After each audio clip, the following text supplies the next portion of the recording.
Hello everyone, welcome to Task Careers. Today we will discuss last topic of unit ethics and human interface, and topic is role of family, society and educational institutions in inculcating moral and ethical values. First topic is role of family in inculcating moral and ethical values. So values, as we have discussed earlier, values are those principles or qualities which help an individual to guide for his actions. So values help in deciding our decisions, our behavior, and these values can be incorporated from various sources including peer groups, educational institutions and society at large. And this society can be government, can be your residential society, etc. Family, as family is first social institution for a child, thus role of family in inculcating values is very much important. Thus family is first school of experience that a child enters at any early age. Any children acquires ideas, values and morals from elders of his family. They can be his parents, grandparents, his siblings. But the values that he inculcate from siblings is very much higher, because he always try to imitate behavior of his elder siblings. Family environment help in guiding a children that what is good and what is bad, because if a family consider criminal activity is a bad activity, then chances of those children to join any criminal party is very less. But if a family has criminal background, then chances of those children to involve in criminal activity are higher. Similarly, family environment also help in intellectual growth of a child. Here family not only provide knowledge but also values which help in enhance performance of child in exams, because you have heard some stories that poor family children also cracking tough exams like UPSC. Here even their parents don't have literacy, but they are providing those values. Here values are hard work, consistency, integrity. So these values help those child to crack these toughest exams. Family also help in enhancing self-esteem, confidence, and also help in inculcating values like decision making. Consider a family who always says तू कर पाएगा. So if they are saying तू कर पाएगा, then that child will have higher confidence. But if someone is saying तेरे से ना हो पाएगा, how that B child can perform better as compared to child A, because child B is lacking that self confidence. If confidence is not there, he can't move even a one step ahead. And simply this principle can be followed in UPSC exam also, because if a candidate don't have self confidence, he can't even think about start preparing for this exam. Another important fact is joint family system. In joint family system, grandparents or old members have a moderating role. Here moderating role explains that if parents have excessive pampering nature, then that child can misuse those love and affection of parents. But if grandparents are there, their tendency to monitor behavior of that child is higher. And even you have experienced that your grandparents are asking what kind of friends you have, where you are going, why are you coming so late. So these questions help in regulating behavior of child. But this regulating social control is missing in single parent families or small nuclear families. That's why in today's era, value system of younger generation is degrading. Now, family helps not only imparting moral values and intellectual growth of a child, self confidence, these values, but also transferring customs and norms, traditions, because when we are in family, we participate in various festivals, occasions, and through which we come to know about our culture. For example, if we are participating in Diwali Puja, then that worship will give us a message of being gratitude. Gratitude means having a attitude of being thankful. So we are thanking God for giving such a pleasant family and such environment. Now, these are some random points that family will help. For example, deciding what is good or what is wrong, intellectual growth, self confidence or individual personality build. Now, moderating role. Last one is transfer of customs and traditions. Some other values can be imparted through family. Firstly, gender sensitivity. If you have noticed, in some families, females are not allowed to sit together with males on dining tables, or they can't argue with males on any questions. Then this shows that how gender insensitivity in that family is present. Then how can you hope that their child will have gender sensitivity, or their woman can experience women empowerment? So the hoping this value is not possible in that scenario. Secondly, democratic decision making. This value impacts your nature, because if you have seen that in your family all decisions are taken by discussions or debate between different family members, then you have nature that you will want to discuss everything. But if you are in a that centralized family where only one member take decision, then you have experienced some your life examples, like your parents have decided that you have to go in engineering college. Whether you are interested or not, that's not one of the factor in deciding your career. Now, thirdly, regards rules and regulations. If you have seen that if parents are having a nature that they not following rules, for example, if parents don't following traffic rules, then how you can expect that their children will have that sense of following rules, not even of traffic but common rules of family or society? They don't have that habit. Now, reward or punishment. If some family has mechanism of giving reward for everything, then that person has self motivation level higher. But if someone is always moved forward because of punishment fear, then how that can person self motivate? And he will always be like लातों के भूत बातों से नहीं मानते. You must have heard this line. So now you have analyzed that family has an important role in making a raw clay into a organized structure or a organized, well informed citizen. Thus, family members, parents, grandparents should focus on inculcating right values to the child. So that's all for this topic. Now, next topic, role of society in inculcating moral values. Now, Aristotle has said that man is a social animal. That means man can't live alone. Thus, man always have influence of external factors, and these external factors include society as well. And this society include leaders, religion, your friends, your government, any media source. So all these factors have influence on this individual.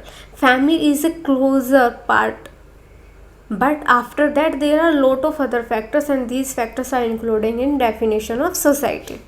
So now we will discuss about this society, how that impact in value system of an individual. So an ideal society give opportunity to develop an individual into physical, intellectual or moral values. Physical values, that means if a society provides a happy environment, then less will be stress, and it is scientifically proven that if children and adolescents face less stress in their lives, then their physical growth will be higher. Secondly, intellectual growth. This is also found from lower caste, that students of SC and ST, if they are not discriminated at earlier stages of life, then they can equally perform as compared to higher caste children. Thus, factors like discrimination affect intellectual growth of a child. Thirdly, moral values. So as you have seen in family case, similarly, if society is following all rules and values, then chances that their residents or their members also follow those values are higher. Now next is some values like hardworking, honesty, tolerance. These values also can be imbibed from society, because if someone is individual from a society where non-violent activities, terror activities, or he is living in an area where Naxalites are grooming, then chances that he will not have these values, honesty, tolerance. He will always believe in fighting or shooting others. You can consider an example of Pakistan, where if in some area terror activities are going on, then how their children can have values of secularization or hard work, because children are always taught about anti-Hindu sentiments. Now, if society has good values, then it will also help in neglecting values like dowry, casteism, communalism, etc. Always remember, if society is believing in value of equality, then no discrimination.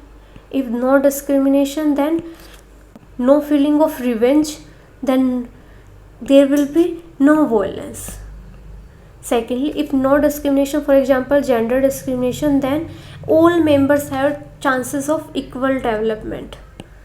They have opportunity to develop. Then the inclusive growth can happen, and that nation will be more prosperous.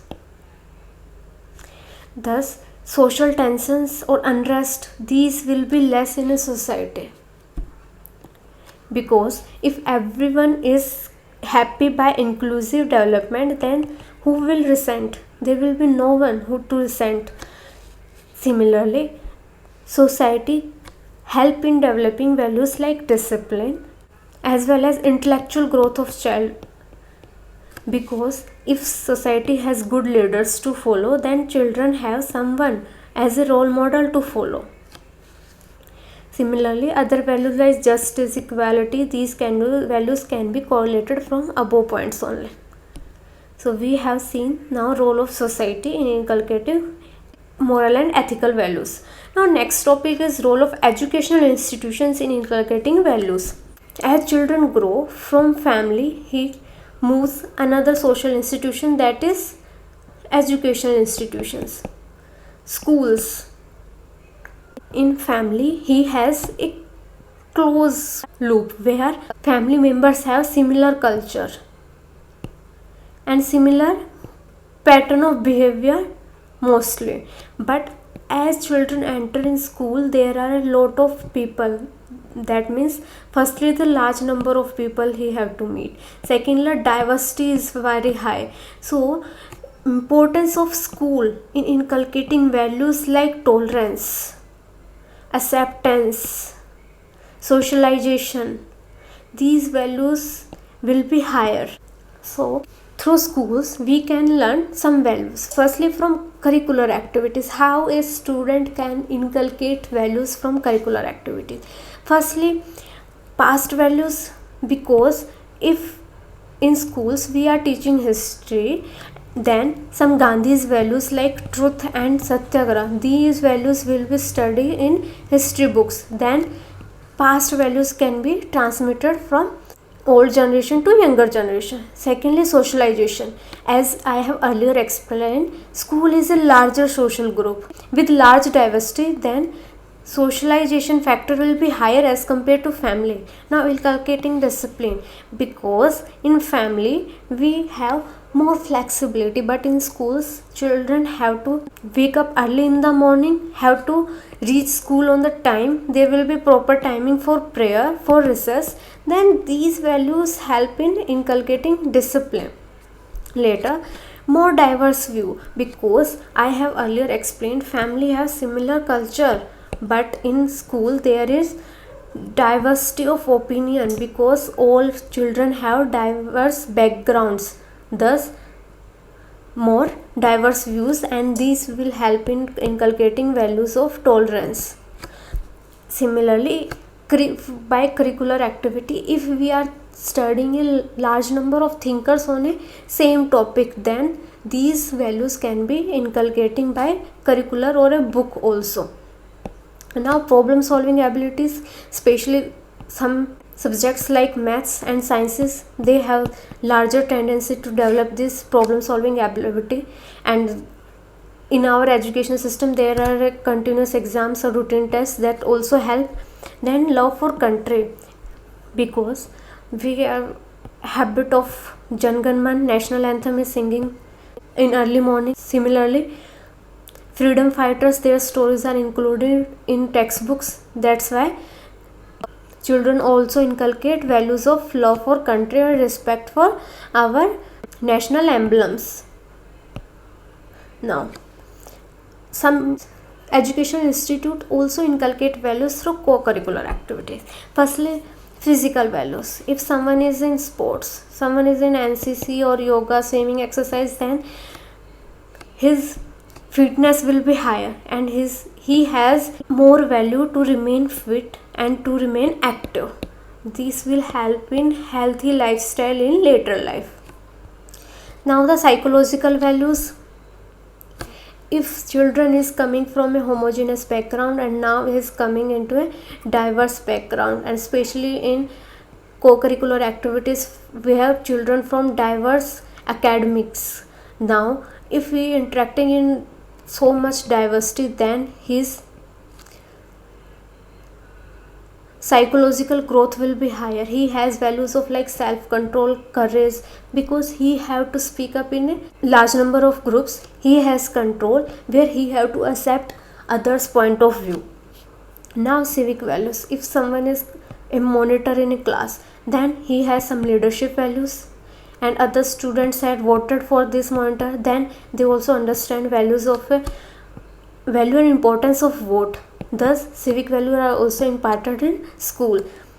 And if you are in co-curricular activities, you have joined some societies where there are regular elections for posts like president, vice president, and if you are participating in these activities, then again these civic values are imparted. Then social values. If someone is in sports and then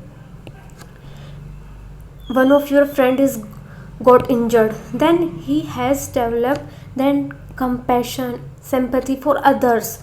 He understands their problems from their point of view. And if you are in some other societies like NSS, then you got chance to visit slum areas, then you understand how those people are living, what are their situations, and then your actual values of sympathy or empathy will be developed. Lastly, moral values. If you are in societies or sports or your social activities in schools are higher, then the values of integrity, uprightness, these will be high, because you have to take decisions which are consistently right. You have inner motivation to work, not only on external pressure.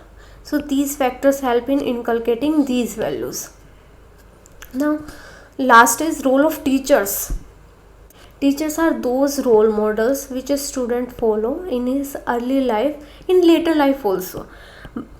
And teachers has role in giving a shape to your personality. They will decide how will you behave. And teachers can impart values in two ways. Firstly, through academic knowledge. Secondly, from his behavior, his personality. His academic behavior will help in you developing values like professionalism, scientific outlook, because if he has interest in his discipline, he will explain points very clearly and you will understand those points very clearly, and you have tendency to learn basic concepts, not just to mug up. Secondly, scientific outlook, because if that teacher is teaching you some logic, some reasoning, then your belief in superstitions will be less. Now, second is his personality. If his personality has some characteristics like inclusive, then he will treat every children equally in class, then you will also develop these values. Secondly, non-violence nature. If teacher is using violent methods to control students, then he is not using right way, then the innovation of children will be less. So these values help in determining personality of an individual. But in today's era, there are some challenges which teachers are facing in imparting these values. Firstly, there is temptation to limit themselves to completing syllabus, because syllabus is huge and even educational institutions put pressure on teachers that you have to complete this syllabus within 2 months or within 3 months. And they are education institutions as well as teachers as well as parents, all are focusing only on marks. They are putting pressure on teachers so that teachers can help in making their child a topper. And you can consider a teacher like this also. Now, students behavior, because these days children not follow teachers instructions and their respect is also reduced. Now, what should be done? Firstly, teachers should be properly trained so that they have the values, like they don't have to complete just syllabus, but they have to make a good personality citizens. If they have this thing in their mind, then they will focus on some extra points, not only on completing syllabus. Secondly, even our society should also focus on giving more respect to teachers, because if teachers get more respect, then more number of talented students will join teaching career. Thus, our country will got talented teachers also. And even media, movies, they should also focus on showing teachers as heroes also, because in nowadays in movies mostly politicians or criminals, they or businessmen, they are shown as a more powerful person, and teachers are shown as a mere old traditional person that is not updated with current times. So these reforms are needed in our education system in India also. You can write these points in your GS topic, GS2 paper, education also. So that's all for today. I hope you have enjoyed this lecture. If you have any queries or any suggestions, you can comments below, and for to get regular updates from our channel, you can like, share and subscribe our channel. Thank you.